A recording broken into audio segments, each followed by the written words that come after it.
Good morning and welcome to the Unitarian Universalist Congregation of Salem. We are so glad that you are here, whether you're joining us right there or online. Welcome.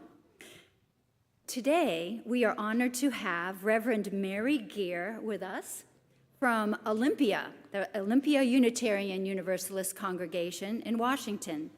She and our Reverend Monica are doing a pulpit exchange today, and we are grateful for their generous collaboration and interconnectedness. Others who make this service possible are, well, me, your celebrant, Barbara, and our Molly Brown will be doing the Time for All Ages. Rhonda Holt is our Lifelines lay minister. We have special guest musician today is Ramona Morris and Lorianne Schmidt at the piano. Our tech board wizard is Sarah Pickett, and as usual, our slide creator is Doc Hadley. We gather as a community of seekers, searching for wisdom and inspiration to help us live meaningful lives. We gather in awe of life's mysteries, in gratitude for life's gifts, and in grief during life's hardships. We gather to be of service, to give and receive care, and to help each other learn and grow. You are welcome here just as you are, and in all the ways you are still becoming the person you will be. Now, take a good deep breath and feel yourself right here and not anyplace else. Let us enter into a time of worship together. Please rise in body, in voice, or in spirit to sing our gathering hymn, number 221 in the gray hymnal, if you choose to use it, Light One Candle.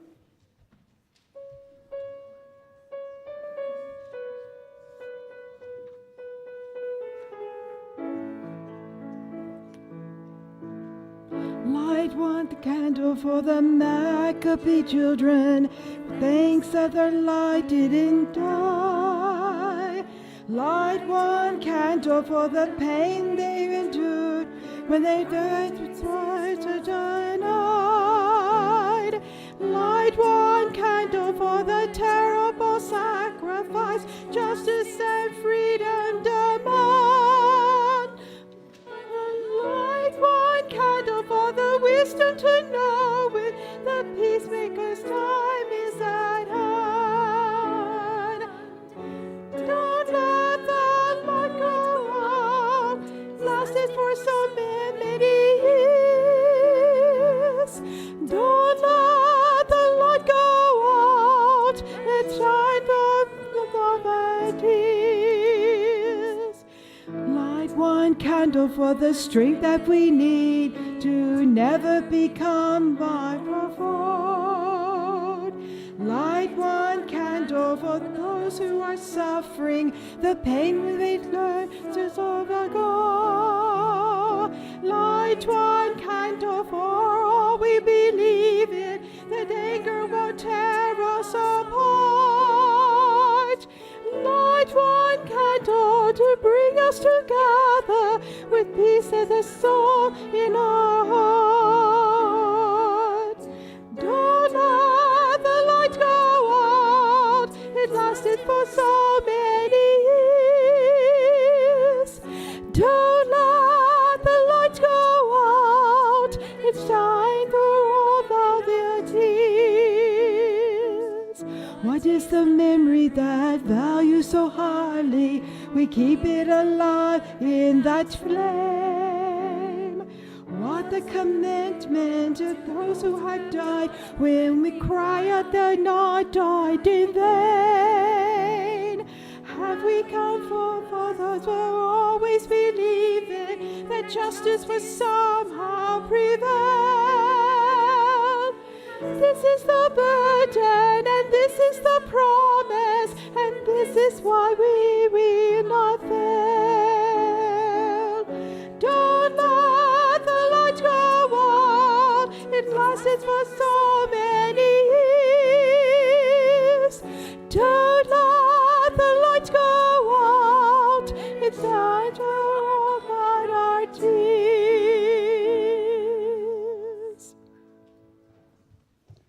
You may be seated. Yes, that was a tongue twister, but don't let your light go out. If you are joining us for the first time, welcome. And you may wonder what we value as individuals and a community. Our affirmation will help. Everyone is invited to say the affirmation together with me. Love is our doctrine. Compassion is our way. Here we seek to create a joyful home for free religious exploration, build a community of caring fellowship, nurture the hopes, and serve the needs of our world. Every Sunday, we light chalices to remind us that out of the darkness comes light and hope. First, we light the chalice of our Unitarian Universalist congregation. Next, the chalice for our partner church in Szymanfalva, Transylvania. And finally, a lantern for the children and youth in our religious education program and around the world. They are our future. And this is the third week of Advent. It is a season of waiting, of expectation, and of longing. On this third Sunday of Advent, we light one more candle on our wreath. We did love and peace, and now we are doing joy. How is it, you might wonder, that we could celebrate joy when there's also so much suffering in the world? Isn't that contradictory? Well, it's an exercise of faith to address the unknown, which can also be called the not yet known. Advent is a season of watchfulness. We listen and keep vigil for the promise of things to come. We speak and sing about the promise of the not yet manifest, as reflected in the words of familiar hymns like O Come, Emmanuel. People, look east, the time is near. Love, the guest is on the way. There's a star in the east, it will lead you. These are the songs of the hopeful, songs of faith. These hymns encourage us to enter and consent to the practice of opening to possibility. Joy is one of the qualities that, if not present within us, will come to us in its own time. This light of joy doesn't require that you experience joy now, today, in your immediate surroundings. Instead, it's a reminder to wait for it with faithfulness that overshadows pain and cynicism. May the lighting of this candle bring us patience, grant us faith, draw us closer to joy. Let us sing the flames into life.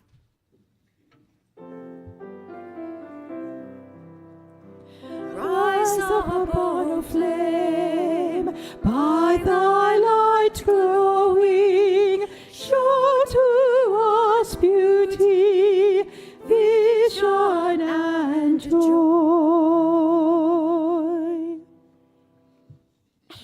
And here comes Molly.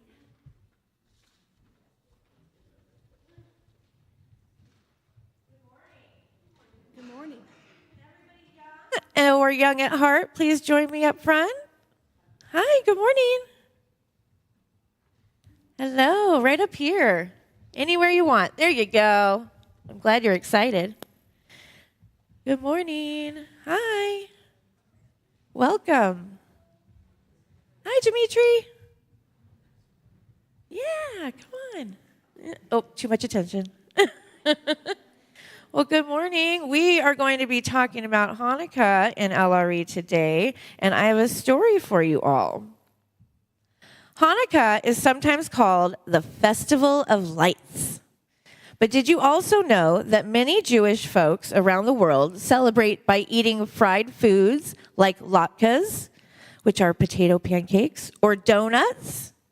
So you might wonder, what do fried food and lights have to do with Hanukkah? Well, let me tell you. A long time ago, more than 2,000 years back, Israel and the Jewish people were under the rule of the Syrian Greek Empire. It had taken over the Jewish Holy Temple, destroyed it, and tried to force the Jewish people to give up their traditions and to worship their gods. But a small group of Jewish people, formed and led by Judah Maccabee, bravely stood up. They called themselves the Maccabees. And against all odds, this tiny group defeated the mighty Greek army and reclaimed their holy temple. But when they entered the temple, they found it destroyed and quickly got to work to restore it. When they went to rekindle the light of the menorah, they found that all of the pure olive oil had been contaminated except for one jug. However, it contained only enough oil to last one night. Still, they trusted life, and they lit it anyway. Miraculously, it lasted 8 nights, long enough for new olive oil to be made and brought to the temple. Today, Jewish folks around the world celebrate this miracle by lighting the menorah for 8 days. And every day, we add an additional candle to increase the light. They also have a custom of eating foods fried in oil to commemorate the miracles surrounding the olive oil. At its heart, this is a story about what happens when people face a moment that feels hopeless and then discover that life can surprise them with enough strength, enough courage, and even enough light to keep going. It's a beautiful reminder to us that there is a light and strength within us that can never be fully blown out. Okay, and today and next Sunday is the youth group gift wrapping fundraiser. I know a couple of you brought gifts today, so I just wanted to remind you for next Sunday, just come drop them off to the youth group classroom down in the RE wing, and then we'll have them all wrapped and ready and tagged for you when you're done and ready to go home.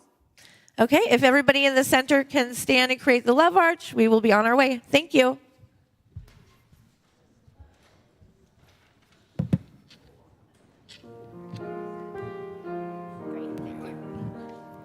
Whenever you walk, walk in love.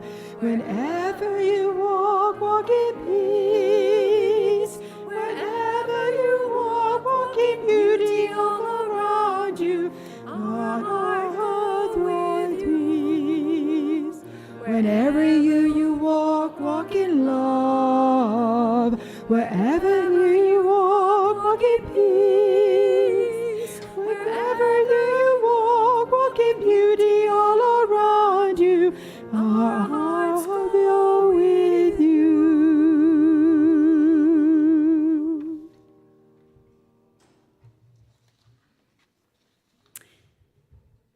Sometimes it feels as if there is no sunrise in these days of late autumn.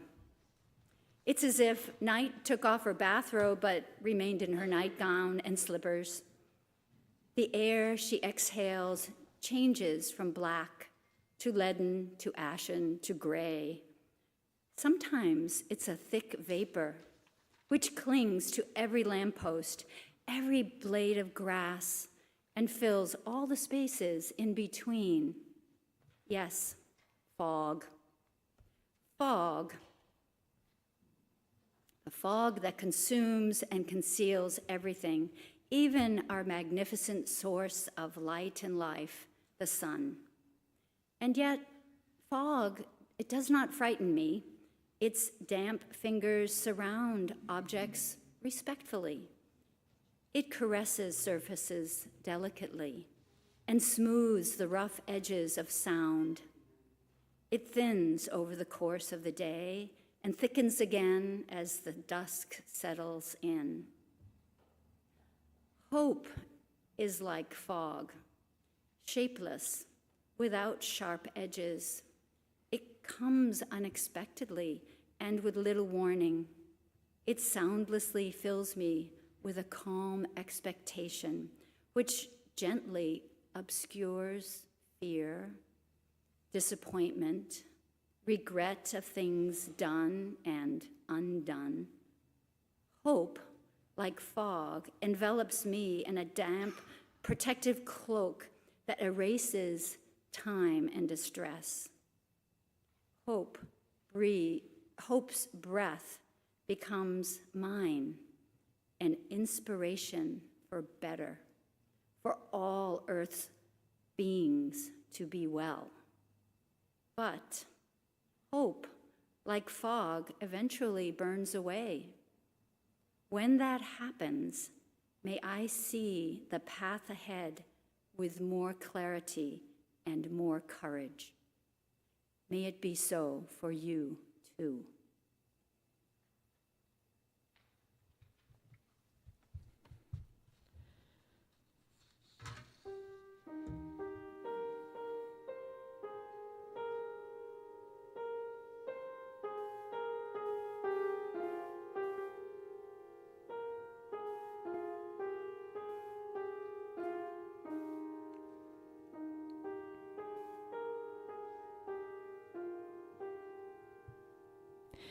Creator of the stars of night, your people's everlasting light, O Christ, Redeemer of us all, we pray.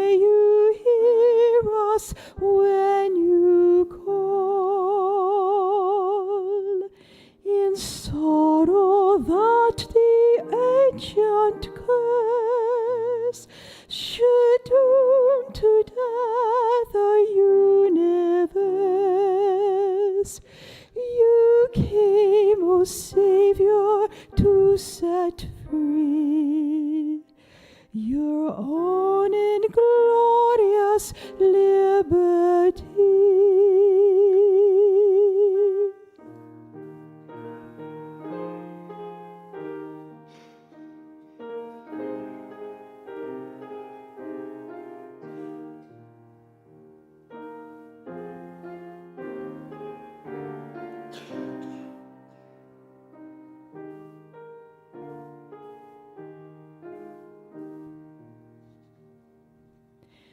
When this old world drew on toward night, you came, but not in splendor bright, not as a monarch, but the child of Mary, blameless Mother mild.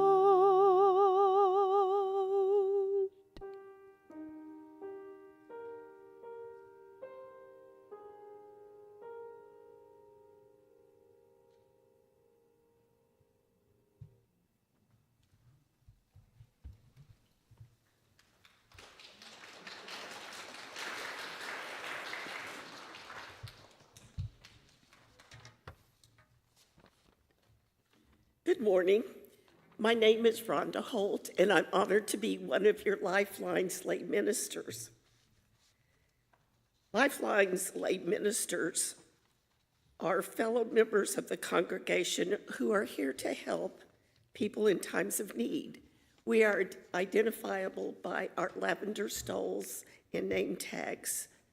You can reach us by visiting our table in Henneman Hall after the service, or more contact information is on the back of your order of service. Today we have two joys. Margaret Gregg announces that Marge French is back home from the hospital as of yesterday and is slowly recovering in her apartment at Boone Ridge. Calls and visits are most welcome.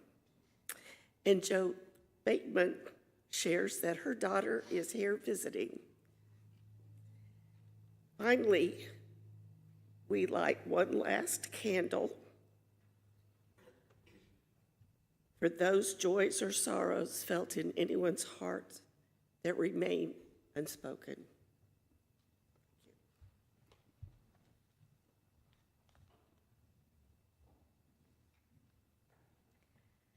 What a pleasure to be back with you here in Salem, in this sanctuary where I have sung and danced and worshiped, and where you ordained me as a UU minister almost 8 years ago now. Can you believe that?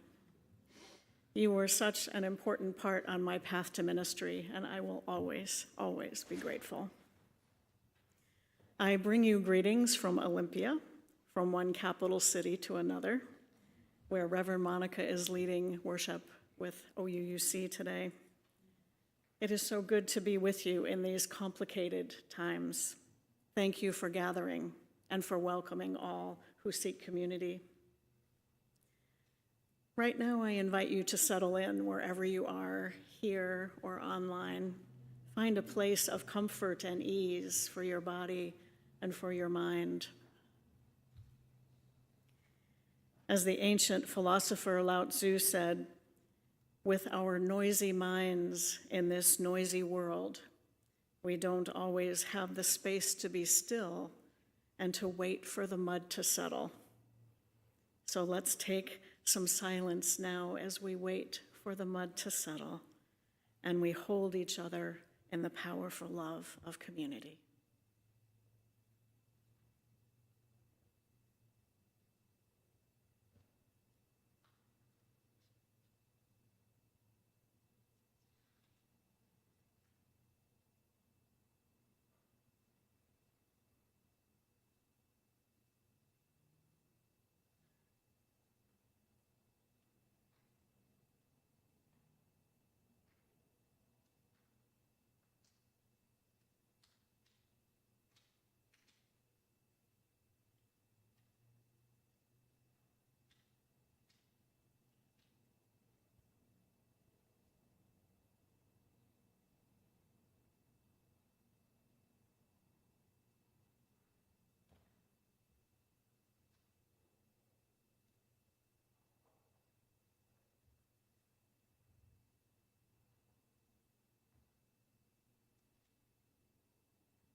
just remain seated and join in your gray hymnal, number 95. There is more love somewhere.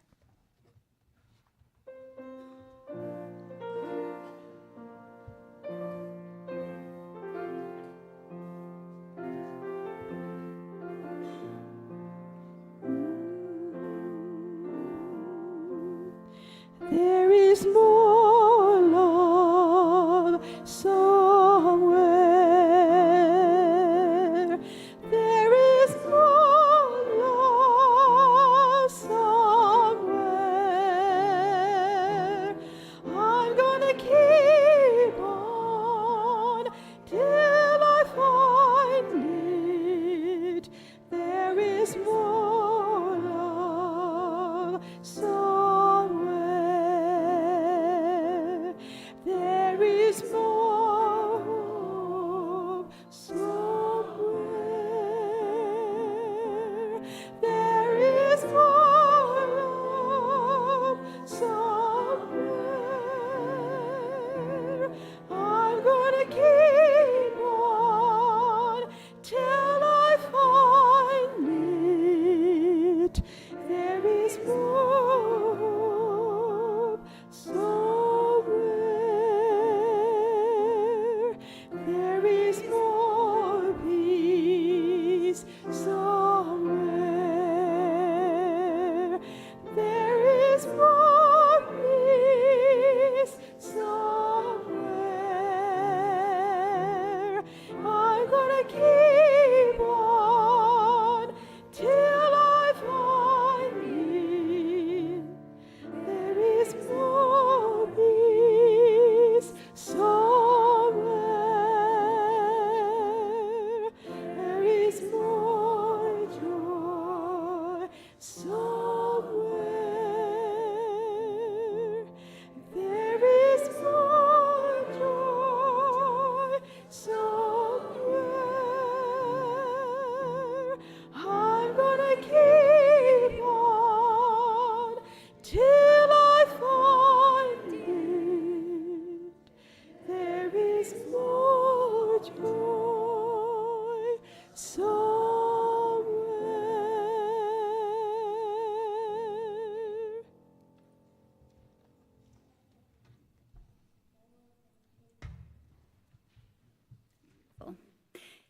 Today's reading is an excerpt from Active Hope: How to Face the Mess We're In with Unexpected Resilience and Creative Power by Joanna Macy and Chris Johnstone.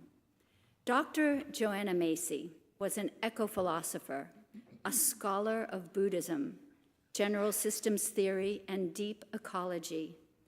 Although she died in July, she remains a respected voice in the movements for peace, justice, and ecology. Dr. Chris Johnstone is a medical doctor, author, trainer, and coach who worked as an addictions specialist in the UK National Health Service and is known for his work pioneering the role of resilience training in promoting positive mental health. The word hope has two different meanings. This is the excerpt. The first involves hopefulness, where our preferred outcome seems reasonably likely to happen. But if we require this kind of hope before we commit ourselves to an action, our response gets blocked in areas where we don't rate our chances well. The second meaning is about desire. It is this kind of hope that starts our journey. Knowing what we hope for and what we'd like or love to have happen. It is what we do with this hope that really makes the difference. Passive hope is about waiting for external agencies to bring about what we desire. Active hope is about becoming active participants in the process of moving toward our hopes and where we can realize them.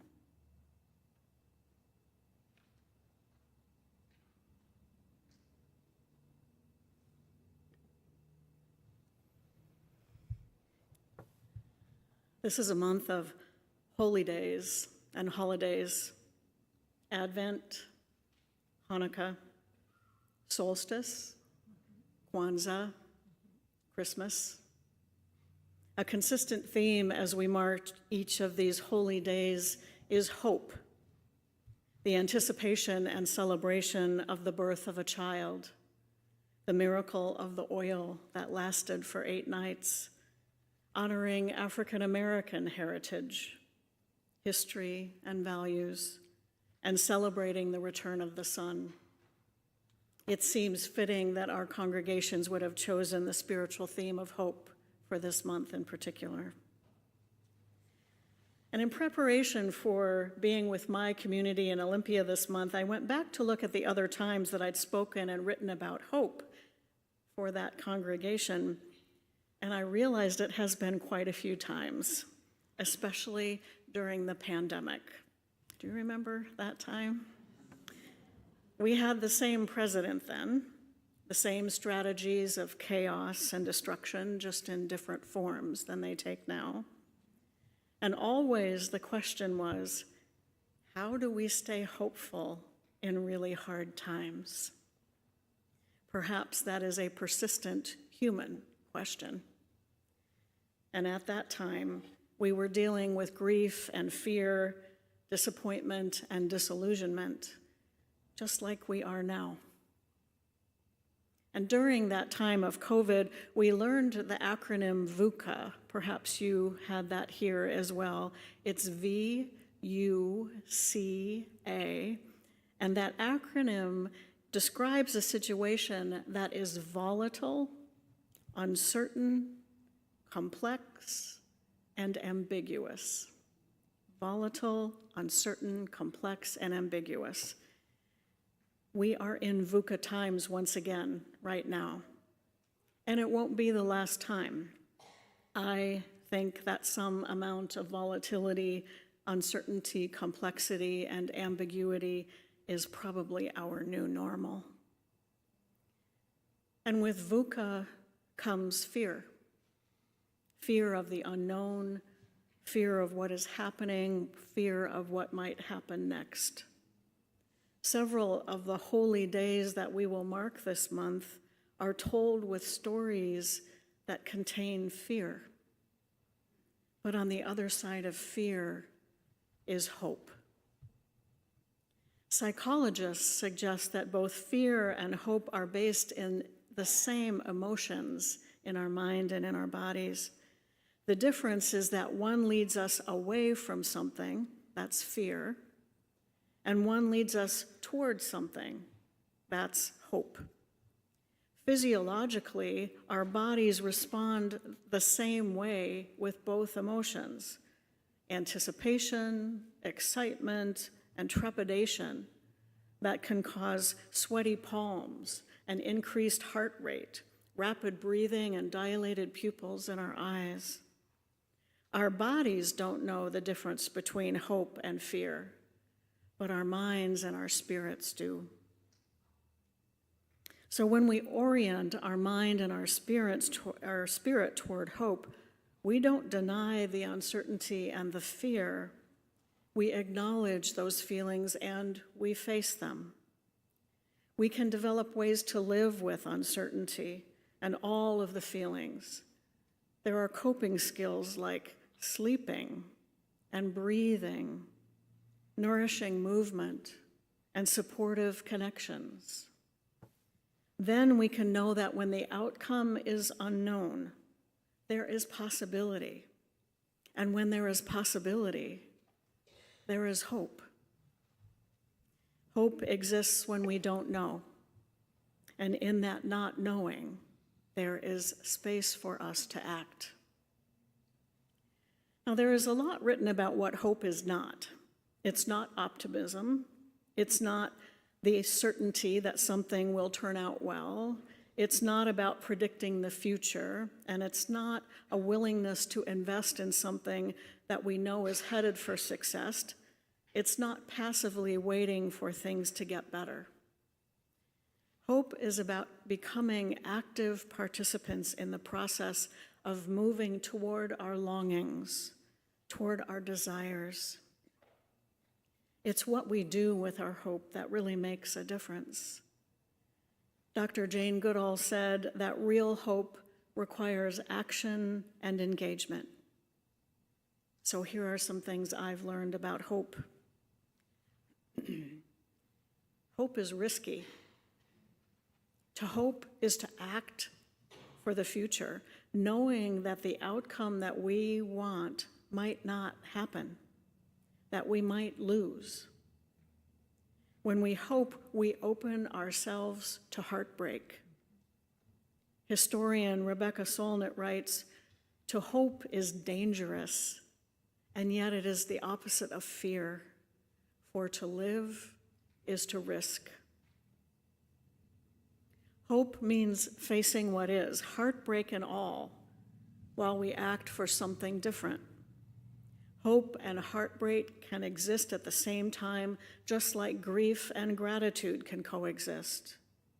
We can be angry and sad and filled with despair while we are also grateful for what we have, joyful for the gifts of life, and working for something different in this world.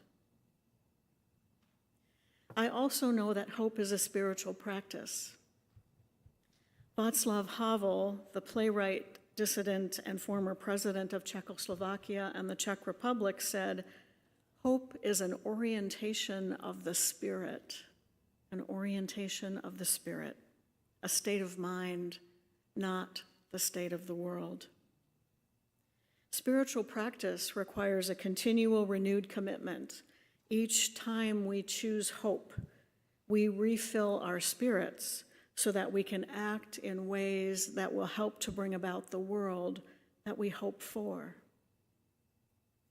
Unitarian Universalist theology says that hope doesn't lie in another time or place. We make no promises about a future life somewhere else. Hope is not passively waiting for heaven, for life after death, or for things to get better. Hope is an active orientation of the spirit that guides our actions for a better world for everyone. This world, right here and right now.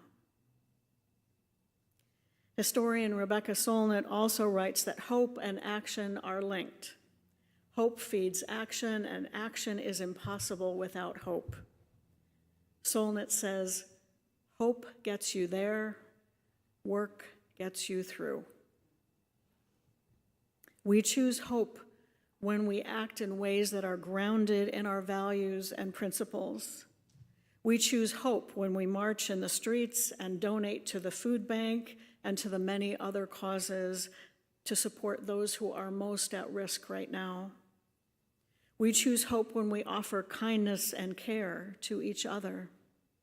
We choose hope when we work together to get important things done and to make something better than it was. We choose hope when we open our doors wide and we welcome everyone who is seeking community. We choose hope when we have visionary and challenging conversations about our future and the future of our communities and our country. We choose hope when we offer each other grace when we don't get things just right all the time and when we struggle. Each Sunday morning, we light a chalice, the symbol of our faith tradition, a symbol that was created as a beacon of hope for refugees during World War II, a time of fear and uncertainty just like now. Every time we light a chalice, we can remember that hope as an inspiration for our hope now. So what we know about keeping hope in hard times is that it requires both action and engagement. The enemy of hope isn't despair. The enemy of hope is disconnection. When we are hopeless, we lose each other, and we get afraid of everything and everybody. When we disengage from each other as human beings, when we forget love, hope for the future gets so much harder. When community breaks down, we lose each other, which is the most important source of hope that we have. We humans are social animals. Fear and despair and anxiety are contagious. They move among us. But so is hope. Hope is contagious too. We can choose hope. So in this moment of this gathering community, I invite you into a guided meditation about choosing hope. I invite you to settle in wherever you are, here in the sanctuary or those joining us online or even later.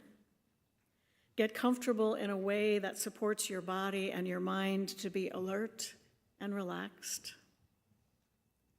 Take a few breaths, deep breaths to nourish your body.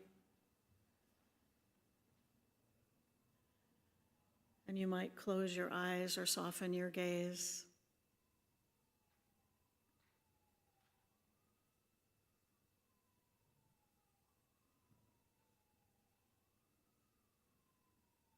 I invite you to bring into your mind and heart your longing.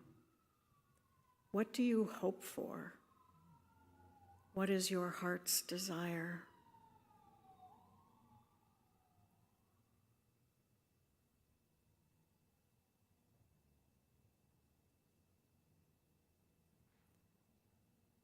Be as clear and as concrete as you can.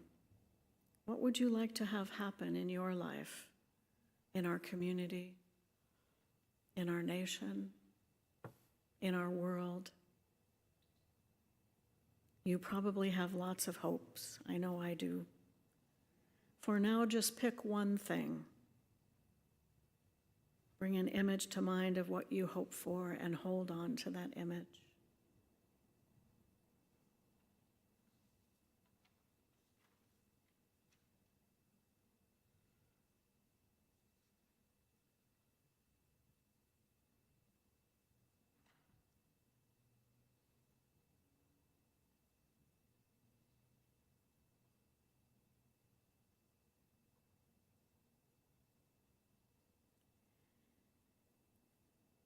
In this moment held by a loving community, if you are comfortable, I invite you to say out loud, from a whisper to a shout, what you hope for.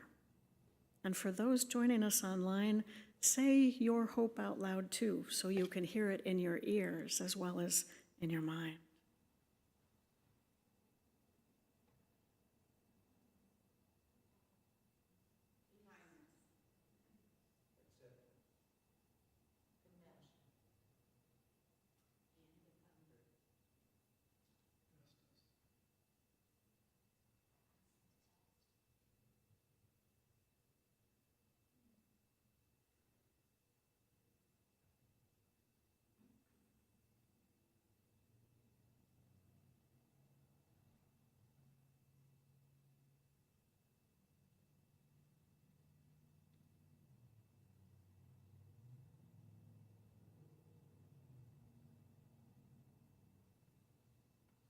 As you keep that image of what you long for in your mind, where do you hold hope in your body?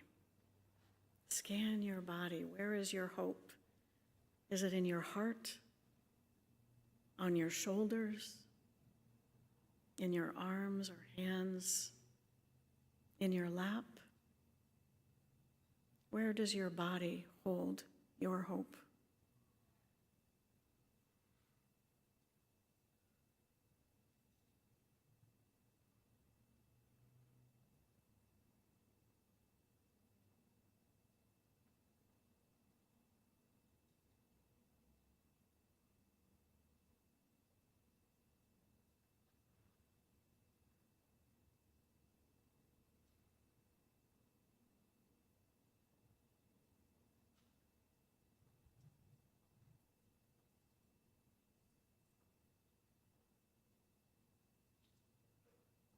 As you hold your hope in your heart and mind, consider one thing that you can do to move toward making your hope real.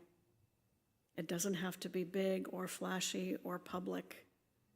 Just one act that you have control over and that is reasonable for you to do. Just one thing.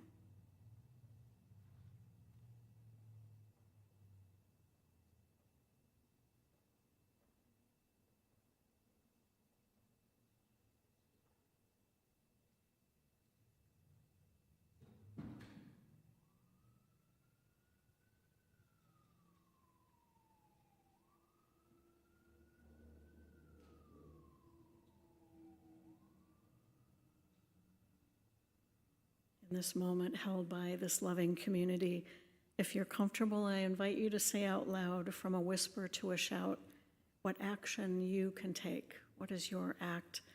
And for those online, once again, say yours out loud so you can hear it in your ears as well as your mind.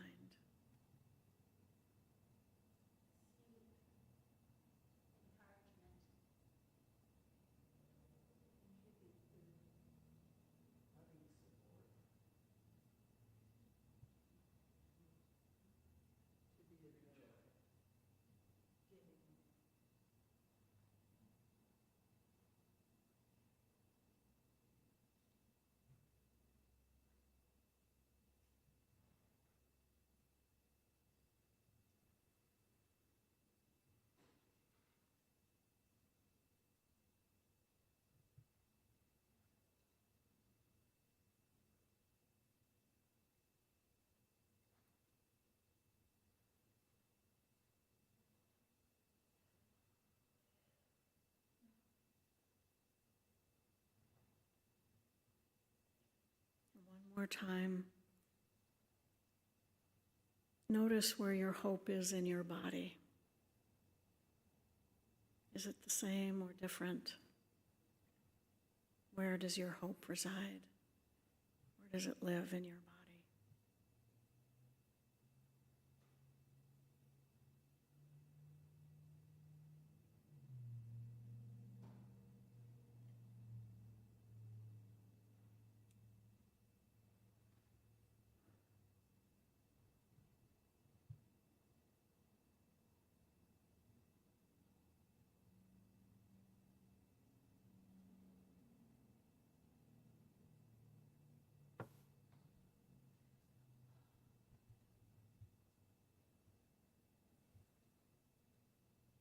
And now, with awareness of your hope, send it some gratitude. You might thank your hope for nourishing your spirit, or for inspiring your actions. Offer your hope some thanks.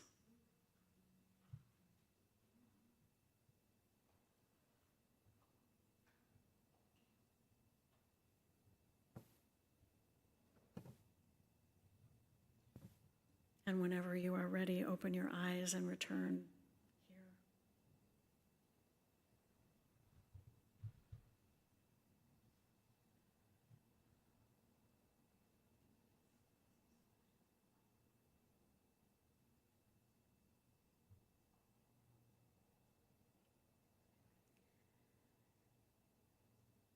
I think hope is like a seed. It has potential, and the outcome is unknown. When we plant seeds, we don't know if they will grow or thrive or bear fruit or flowers. But we plant seeds anyway, just like we choose hope anyway. We water and we weed a seed, just like we tend to choosing and sustaining our hope. In the weeks ahead, as the days get even shorter, it will be even more important to hold on to hope. For those here in the sanctuary today, I have seeds for you to pick up as you leave. There's a bowl of seeds on the table outside of the doors. Pick up a seed or several on your way out, and I invite you to hold it close near you to help you remember your hope, the hope that you felt today. Now, these seeds are pea and bean seeds that were collected by me and the staff in Olympia that I brought to share with you today. You might decide to plant a seed or two when the time is right. And I'll tell you, they've been stored for a while, so we don't know if they'll grow. Just like we don't know the results of the actions we take when we turn toward hope. I encourage you to plant the seed anyway. And for those joining online today or later, I invite you to find a seed or some natural object that will help you remember your hope. You may also decide to plant your seed or return your object to nature in the spring. And you also don't know what will happen if you do. And I encourage you to do it anyway.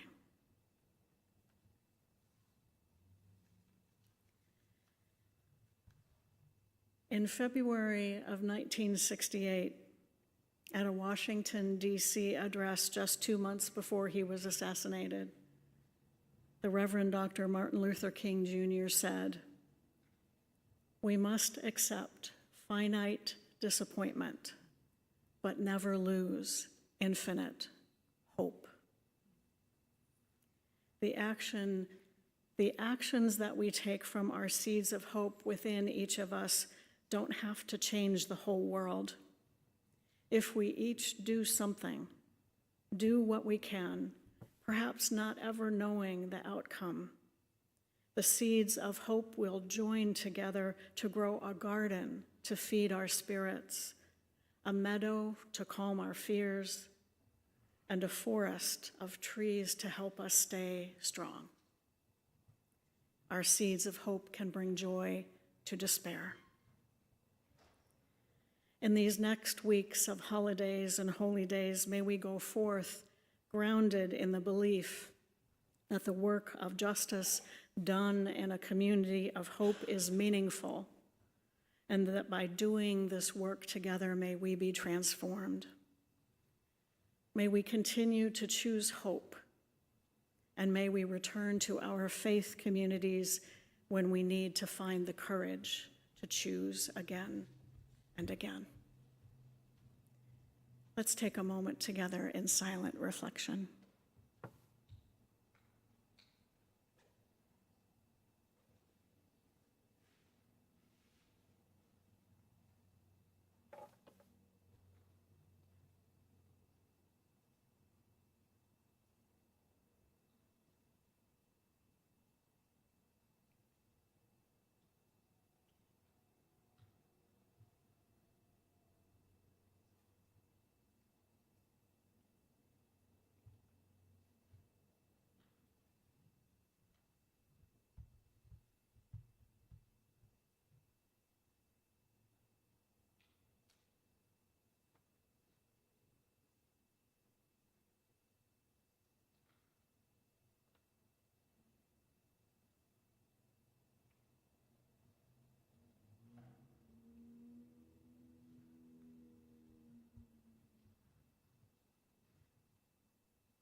As we work to create hope and joy for others, we become beneficiaries too.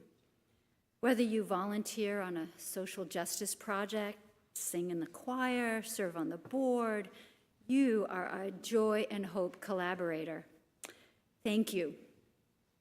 Your pledges and Sunday offerings are also vital to running this UUCS operation. One way we spread hope and joy to the wider community is to provide non-perishable foods for the Marion Polk Food Share. And the Little Red Wagon may or may not be coming up. No, it's so full. It's so full. All right, it's so full. Thank you. All right. But also, every month we share the offering with an organization that puts our principles and values into action. For December, our recipient is the Interfaith Movement for Immigrant Justice, or EMERGE. It helps faith communities to advance immigrant justice through direct accompaniment of immigrants facing detention and deportation, policy advocacy at local, state, and national levels. So please give what you can by placing donations, cash or checks made out to UUCS in the maroon bags as they come around to you. And thank you for keeping hope and joy alive for so many.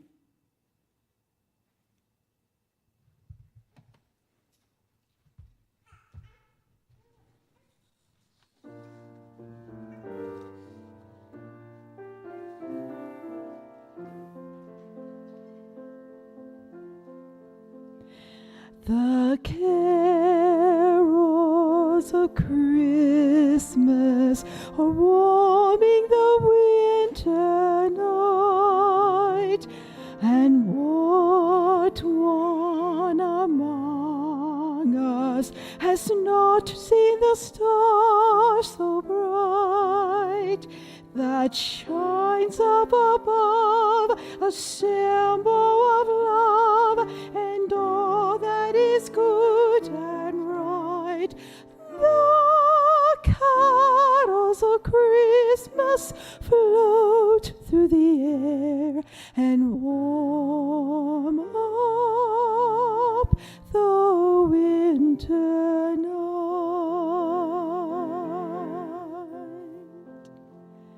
The wreath of bright holly that covers the Christmas door, a symbol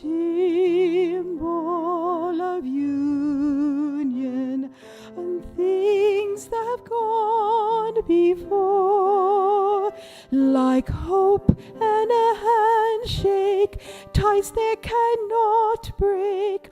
All these are so much more. The carols of Christmas flow through the air, the same as in days of yore.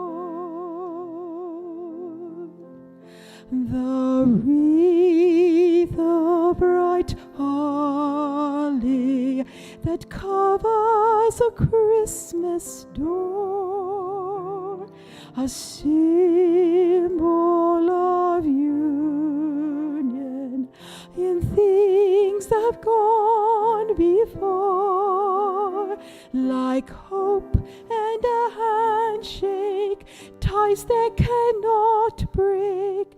All this and so much more. The carols of Christmas float to the air, the same as in days of yore.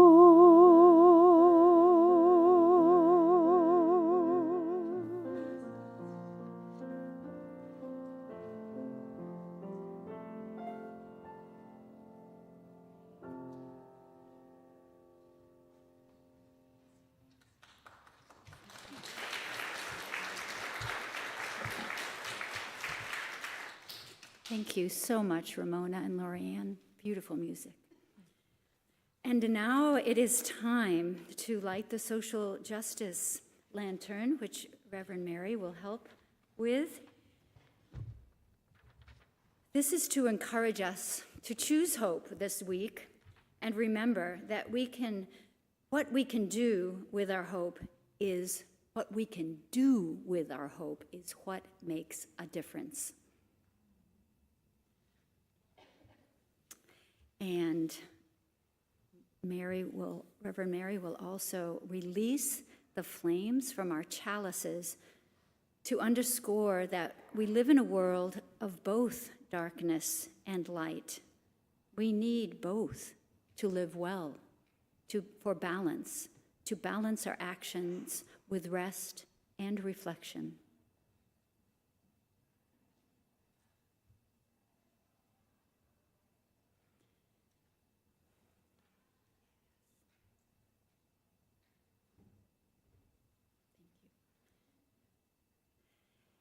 And now for some announcements. I believe that the Youth Gift Wrapping Project has been announced already.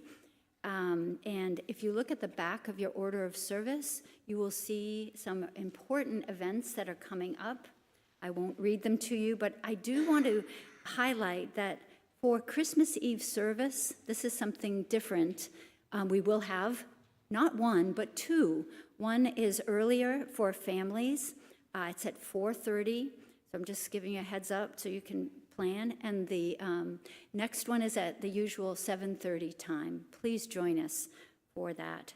And just linked to that is choir practice is this Thursday, and we are preparing music for Christmas Eve. So if any of you want to join us for that, we meet at 6:30 here in the sanctuary on Thursday.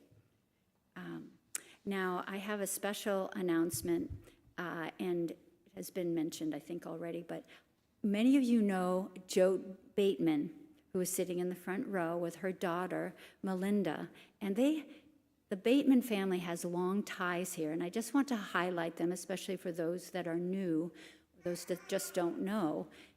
As you walk out of the sanctuary, you notice how the warm colors on the wall help us to be together and feel good.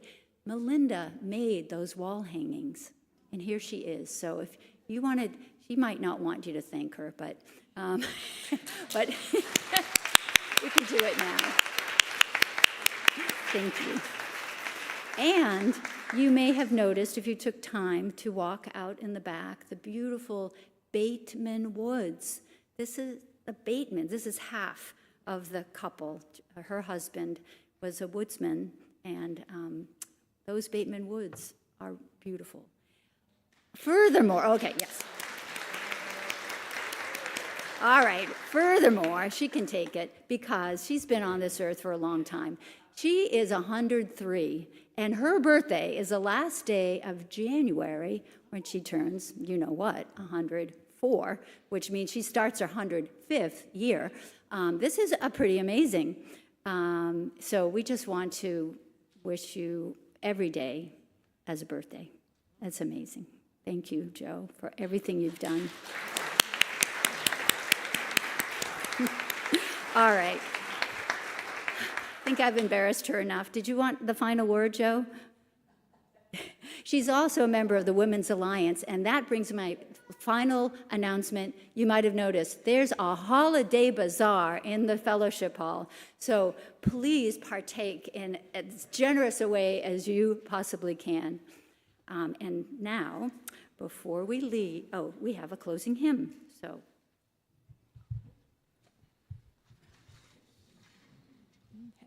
Please rise, body and spirit, as we sing our closing hymn. It's 108 in the gray hymnal.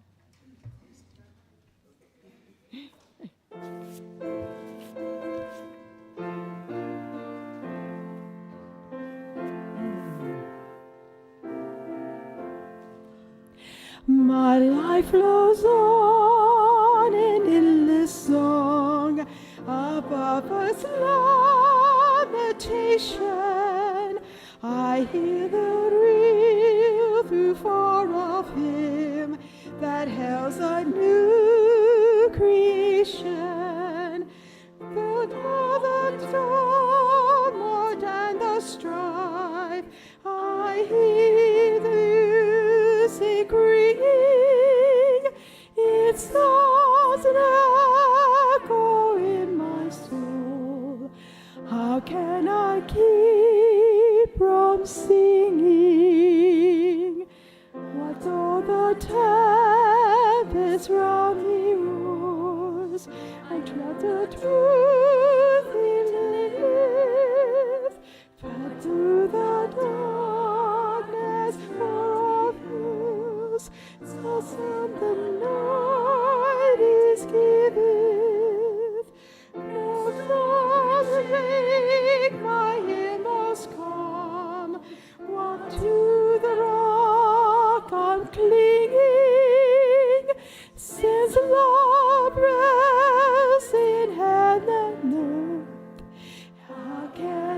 keep from singing? When tyrants tremble as they hear the bells of freedom ringing, when friends rejoice in far and near, how can I keep from singing? To prison cell and dungeon wall, our thoughts to them are ringing, where friends Bashim are undefiled. How can I keep from singing? And while you are upright, I invite you to join me in saying our closing words, which are printed in your order of service or up above. You can join hands, you can touch elbows, whatever feels comfortable for you today. May faith in the Spirit of life, hope for the community of earth, and love for the sacred in one another be ours now and in all the days to come.